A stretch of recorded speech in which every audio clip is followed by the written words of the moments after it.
Good day, and welcome to NACTV's Coffee Chat. My name's Lyle Watson, and I'm pleased to have as our guest today Fred Quist. And Fred has been a resident of Neepawa for many years, and today we're going to be talking about Woodcrafted by Fred Quist, and we'll be talking about some of the work he does. And we want to emphasize that this is his 12th and is going to retire from a woodcraft show and sale where all the profits are turned over to a charity that Fred and his wife Sylvia have been involved in for many years. That charity is Compassion Canada Child Survival Program, whereby the profits go to helping mothers in third world countries raise their babies. Fred, thank you for taking the time to join us today and to talk about your upcoming sale. And I'm kind of mixed feelings about the fact that you're going to retire from this woodcraft business that you've offered, and your passion has been shared by many. This is actually your retirement sale, is it? Yes, well, thank you, Lyle. It's an honor to be able to be here to do this and to put this out for the public to examine and hopefully to be a part of.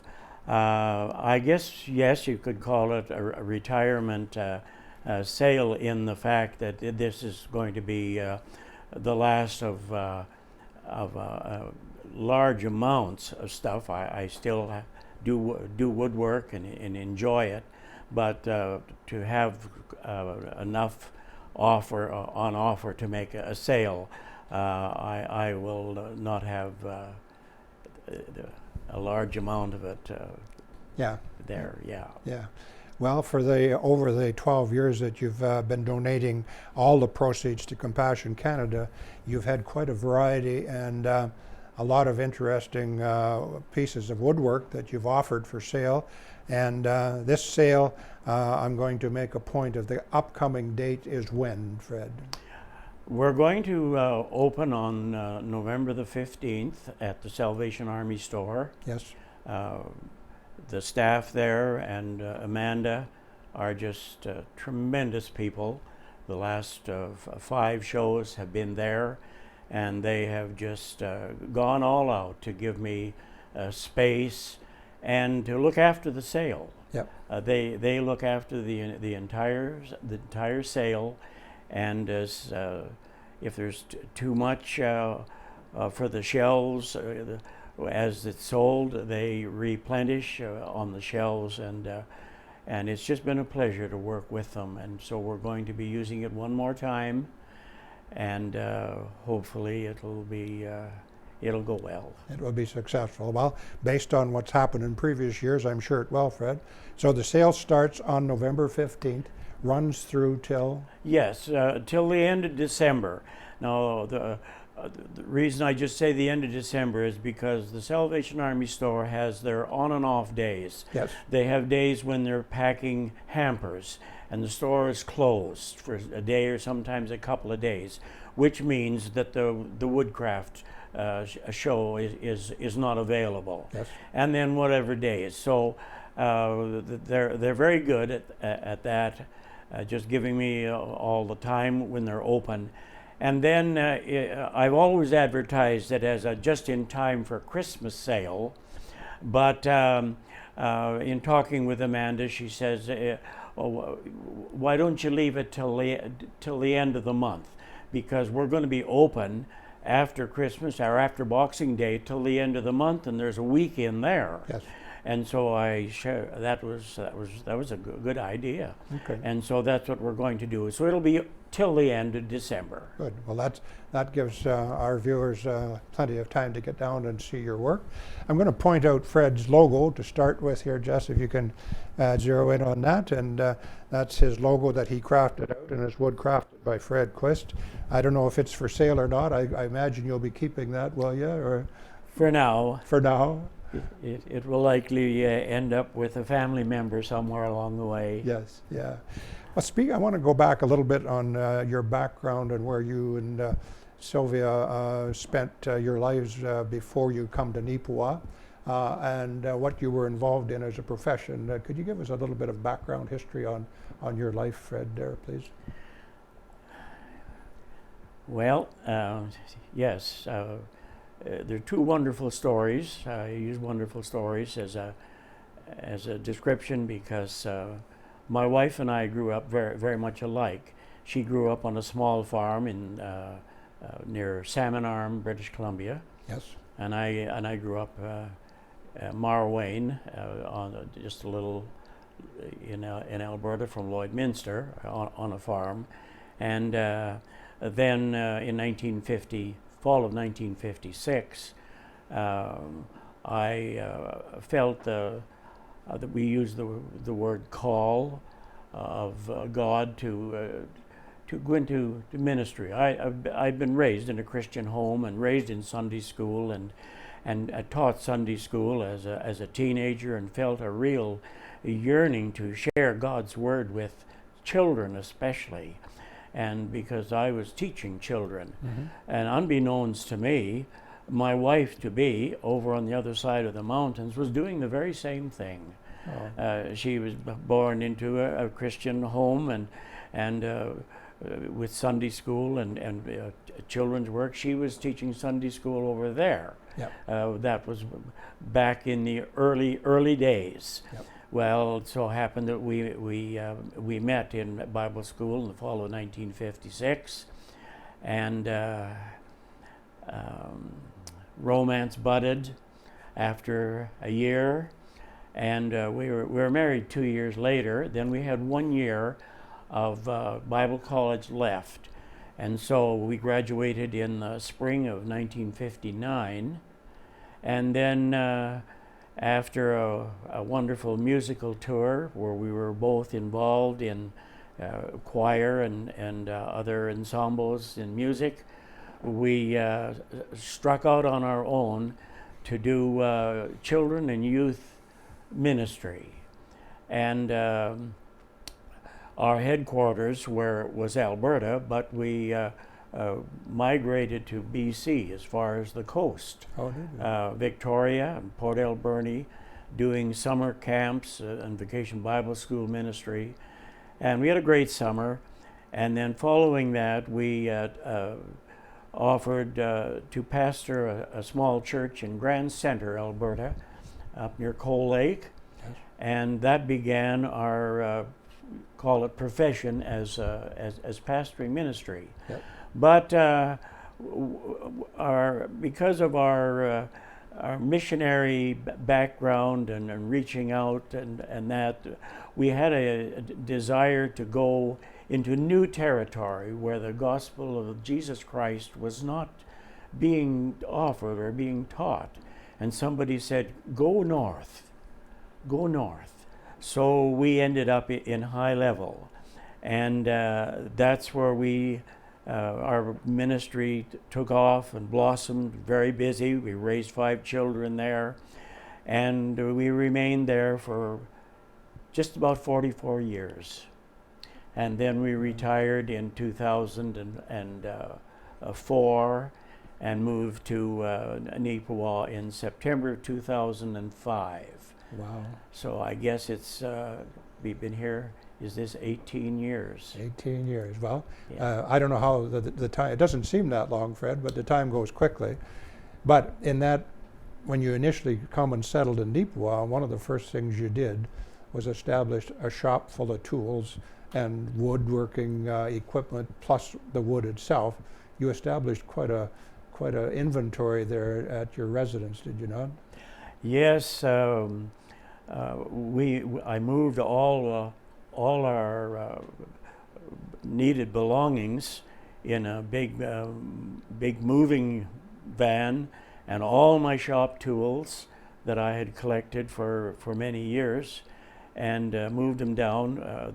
The property that we bought had a house and a new 2-car garage that had just been recently constructed. It was just a hollow shell, but my wife and I worked hard, completed it, made it into a shop. The vehicles have never been inside of it. Set the tools up inside, and continued my passion for woodworking that I had done since a child, really. Yes. Doing woodcraft. Yeah. And so that's where it took off. And as a retirement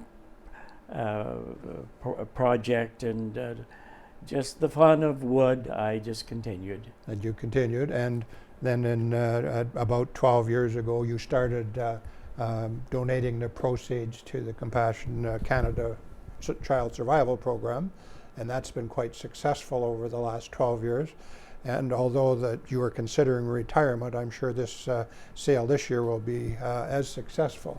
I'd like to, at this point, maybe let's just talk about some of the articles you've carved over the years, and you have a large inventory of some. I think I'd like to start with these little characters here. I think they're neat. Each of these small characters have a name, and a lot of them are identified by professions, and this one in particular is an RCMP sergeant, and they're all named, and this is Sergeant Kerr. Sarge Kerr is his name. But there's a minister, a pastor in there, and there's a logger, and quite a few different professions of people. But you don't do two people the same, even though you've got quite a number. And how many of these would you have for sale? Well over 100. I don't have all the samples. I do birds and animals. I have beavers, and here's one kind of owl. I have some very cute bears. I've done a large number of bears. They're quite a popular item, and but mostly I've enjoyed doing people. How this started, when I just to kind of just go down another pathway for a minute. When I had my cancer experience in 2019, which zeroed in on my lower back and really played havoc with my spine, I was unable to walk for 2 months. And knowing the kind of ambitious mind and desire I had to do something, Yes. and I couldn't stand to be in my shop. So I had an iPad, and I was looking for things to do on the iPad, and I found 2 wood carvers, a lady by the name of Sharon Elliott and a man by the name of Doug Linker. They're both miniature carvers. And so I studied it, and I thought I could do that. And they advocated basswood as the carving wood, and so I was able to go to into Brandon and get some basswood, and I got some tools off Amazon, and I could sit without my back hurting, and so I carved a little person. I don't think I have my first carving here. It likely wasn't much, but I enjoyed doing it, and my wife was thrilled that I was able to do something in spite of the fact that I didn't have a back which allowed me to walk. So I carved one and finished it and brought it up at supper time and set it on the table, and it wowed her, and it encouraged me. And so that was that. And then the next day I decided I'd carve another one. And well, as we say, the rest is history. I learned from other carvers that carved little animated cartoon Christmas trees. Yes. Yeah. And other forms of the little gnomes. Yeah. Another carver does gnomes. Yeah. And I thought, I'll try that. Maybe I can do that. And so that's how that took off. I give my credit to, as I say, those 2 people that I got on the internet, Yeah. that showed me how to carve. How to carve. And from there, it was a lot of fun. Wow. Well, it's just an amazing pieces of work that you've done with those characters, and that brings us into the toy part of it. And you've also carved several and quite a selection of toys. In this case, we got 2 cars and 2 trucks to show you.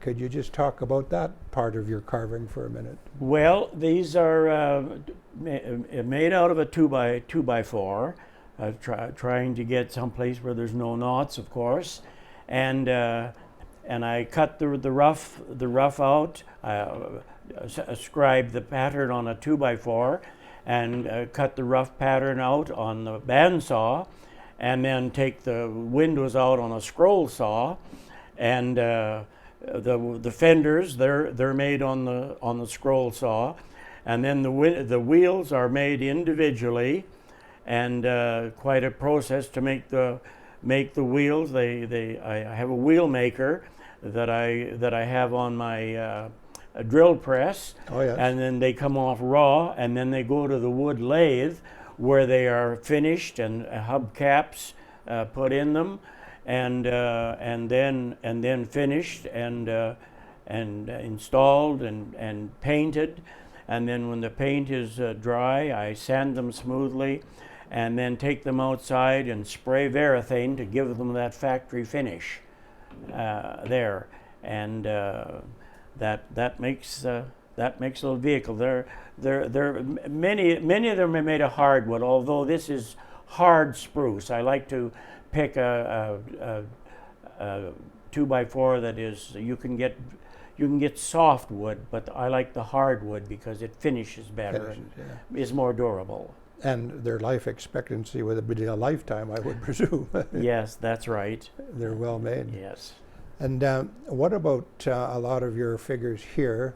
I'm going to mention too is that you have your identification and your logo on the bottom of each piece you make. But for some of your vases and the other ornaments that you make here, could you just talk about some of them in the next line here, Fred, if you would, please? Well, I've been. These are all lathe work. Other than this trinket box here, which is made of wood, it's all lathe work, and I have a special tool on my lathe called a ringmaster, which is most people that I've talked to have never heard of, but like this here is made out of a piece of 1x6, a square 1x6, 3/4 of an inch thick, and that's the only wood that's in this, except this detail pattern in here. But the rest of it is just one square piece of 1x6. We'll make this. Really? Yes. And that bigger bowl there, Yeah. that's a piece of birch about 8 inches. Makes that, but there's a little bit of work going into cutting it in pieces and putting inlays in it before it does. Yeah. Well, there's a fine example. Are these the current prices that you have on them, Fred? There's a price on this one. Yes. Is that the current price of this year? Yeah. I just want to point out to our viewers that a little dish like this would have several uses within a home. Yes. And for $10, you can buy a well-crafted dish that many people could use, and it would also, the proceeds go to the Compassion Canada Child Survival Program, a real opportunity to buy a Christmas gift for someone. That's right. Yeah. The one there's a couple here that really catch my eye, and this being one of them. And does it take a lot of work to get that carved out? The way No, that you have it? that's one of my most fun hobbies is the scroll saw. I have a good quality scroll saw, and I have done so much scroll saw art. There will be quite a number of scroll saw art, Yeah. like they're framed scroll saw art pictures. This is just a little sample of a small item, but it's just done on the scroll saw. Yeah. And beside your arm there is the magpie, which is also done with a scroll saw. Oh, yes, yes. Yeah. I just want to comment on this. There again, for a very, very reasonable price, people can buy a little gift with the word love, so well designed, and to share that feeling with someone this Christmas season. And that would be a choice that wouldn't be hard to accept from anybody as a gift. The word love carved out so beautifully. Yeah, back to the magpie, Fred. This is a beautiful piece of work here, and I'll hold it up and so our viewers can see it a little bit. If you want to kind of just comment on it. Well, it's called intarsia, and what that is, the magpie is traced on a piece of wood. Now, some wood carvers will not paint it.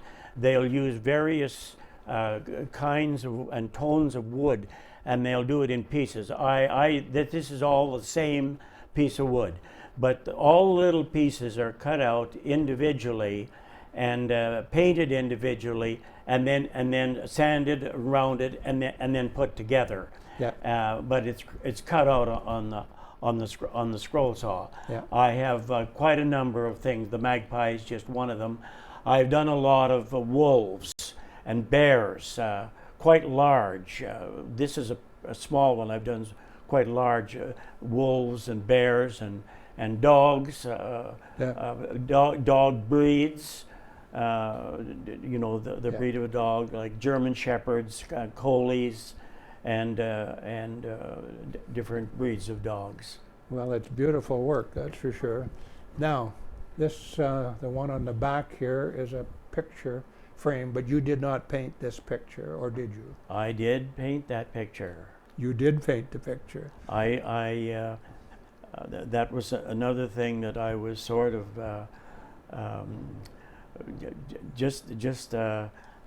it's happened sort of well, not mysteriously, but up where we lived in High Level, I went into a restaurant one day, and in the lobby of the restaurant there was a lady painting this type of painting. Yeah. And she was a Metis lady, and I got talking with her and saw how well she painted, and I had a yearning to paint if I could. So she offered to, I had started a little paintings class because I was trying to learn to paint, and I started a little painting class of about 6 or 8 people, and I asked her if she would come and give us some lessons. And so she gave us a couple of lessons on painting, and then that's all she was. And from there on, I just took off on my own. It won't take time to tell you the long story of how it all evolved, but I just continued to paint and enjoyed it, and then because of the woodwork, I did my own matting and framing. I make picture frames. I've done made quite a few custom picture frames for people. This is one of my own picture frames, and so I have about 20 to 25 original. These are originals. There's no copies made. When you buy this one, you buy the only one. I don't have any more of these. Yeah. So I'm offering for sale at this wood sale at $40. I'm offering these one-of-a-kind paintings for sale for $40. And I'm going to put them out at the sale now, coming up just as an added feature. And there again, it's another one or another example of your wood crafting that can be a gift that keeps on giving for a long time. Yeah. Beautiful work, beautiful work. As I listen to your story, Fred, and the work that you're doing here, I get a deep feeling of appreciation for your passion. First of all, your passion for life, your passion for your evangelical work and the work of the Word of God. But you've also expressed your passion for painting, for wood carving, but also your passion for helping a very worthwhile charity. And this is only one of the charity and community services that you've supported. But my question is this, Fred. The passions that you've enjoyed through life, through your working days, through your retirement years here in Neepawa to this point in time, has there been a definite mental benefit for your own personal mental well-being because of your interests and your hobby? Well, as a quick answer, I would just use the word definitely.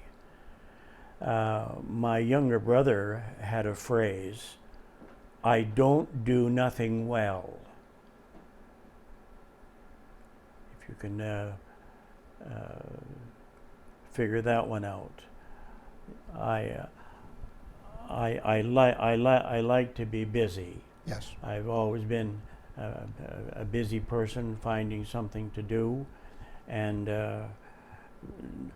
not realizing that as I look at the work of others, including the carving, these little people carving, when I see the two people who have coached me in carving, I've got a long ways to go.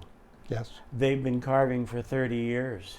Yes. I started carving these little people in the fall of 2019. So I haven't been at it very long. And God willing, I hope to continue doing it. I have got lots of wood and tools and desire, and I would like to get better at it. But it's just been so gratifying just to be able to enjoy doing it, and Yeah. it's just. Would it be fair to say, Fred, that you enjoy a better night's sleep after a day in your shop? Well, if I don't enjoy a better sleep, it sure isn't because I have not enjoyed the shop. Yeah. It would be for other reasons, losing sleep. But at the end of the day, like the old expression, surfaces all the time. I feel good that I look at these, that I sit on the buffet in my wife's kitchen, and they sit there until there gets so many that I've got to move them, and she doesn't want to move them. She just wants to there. And if I must say, for the mental stimulus, just to see the joy that it seems to bring to the atmosphere of our kitchen is reward enough. Yeah, yeah, yeah. I know that you were attended several of the meetings of the Men's Shed here, the beginning of Men's Shed, and I know you've expressed an opinion for the benefits of having a hobby and the association and fellowship. So I thank you for those things, Fred, that you bring to the table, and to think that you can bring this work and show us what you have accomplished, and besides giving it to a charitable organization such as Compassion Canada, Child Survival Program, is just, it's exciting. It's to think that you've been able to do this.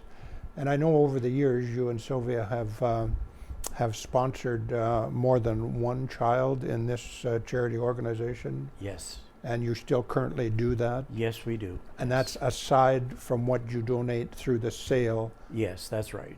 Yes. Of your goods here Yes. today. Yeah. We have sponsored children with compassion, like I say, since early in our marriage. Yeah. And still do. Yeah, and still do currently yes, we today. still do. Yes. Yeah. Well, I can't believe how fast time goes, Fred, but our time is getting a little short, and I would, before we close, I would like you to share some closing thoughts with us today about the upcoming sale and anything else that you would like to share with our viewers. I think one of the things that as we talked earlier before the interview, Lyle, was that it's so important for men, especially as they get older, to have something to do, a purpose in life. Those of us who are blessed to have our partner, our wife, with us. Not that they are slaves, but it seems like the women never run out of something to do. Making the meals, keeping the house tidy, but the men, especially older men, when retirement sets in for real with them, many of them have come from a busy life.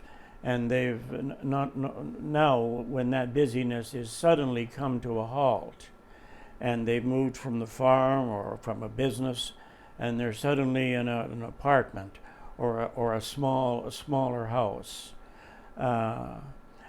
There's a variety of mental issues that can plague them, and mainly is idleness. And so I've been an advocate to get something to do. I told one man that was younger than I, but he was retiring, and I said, Bill, I said, do you have a hobby? And he said, well, he was a farmer, and he said, well, I like to attend the barley commission meetings. No, Bill, I said, I mean something to do with your hands. No, he said, I don't. Well, I said, I just want to encourage you. What would I do? Well, I said, this might sound silly to you, Bill, but I'm just going to give you something from the top of my head. Collect stamps. Mm-hmm. And he looked at me with sort of a funny look on his face, as if, I'm a farmer, what would I do? And I said, you know, it might sound sort of weird, but all of a sudden you'll find as you're starting to collect stamps from all over the world and get containers for them and portfolios of them, that you'll find it's consuming.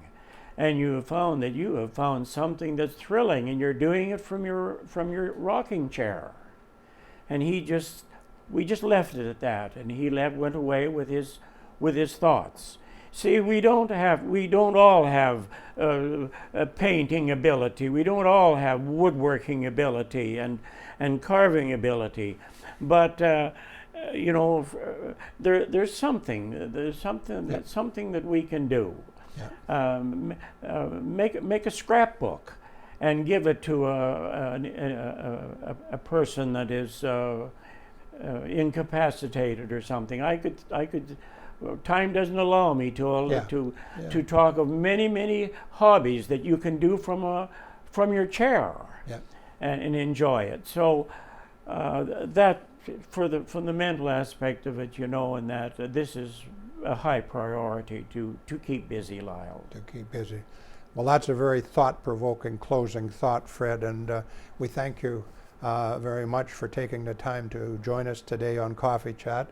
We thank you for sharing your passion, your skills, and your enthusiasm, and the fact that you're still donating to this very worthwhile cause. We thank you very much, and we wish you and your wife many more happy years of retirement, and I hope she can keep you busy in your woodworking shop and not under her feet all the time.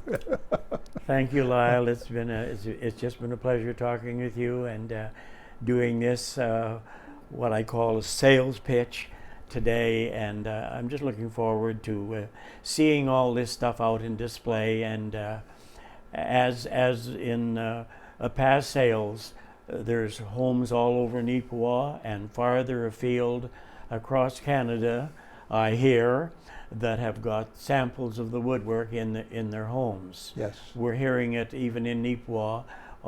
From time to time, I have one of these or such and such, and so they'll be out for display and sale, and if not for sale, come and look. Come and look. And on that note, I would just like to take this opportunity to remind our viewers that woodcrafted by Fred Quist. His work will be all on display and for sale at the Neepawa Salvation Army Thrift Store from the 15th of November through till the end of December, and all the proceeds generated from the sale of this beautiful work will be donated to the Compassion Canada Child Survival Program, which helps mothers care for their babies in third world countries. A very worthy cause, and you're going to get some very, very good quality woodwork here if you purchase some. And Fred says, if you don't buy, take the time to come down and say hello and have a look, and we'd all feel good about that too. Anyways, my name's Lyle Watson. Thank you for watching. Until next time, stay healthy, stay safe.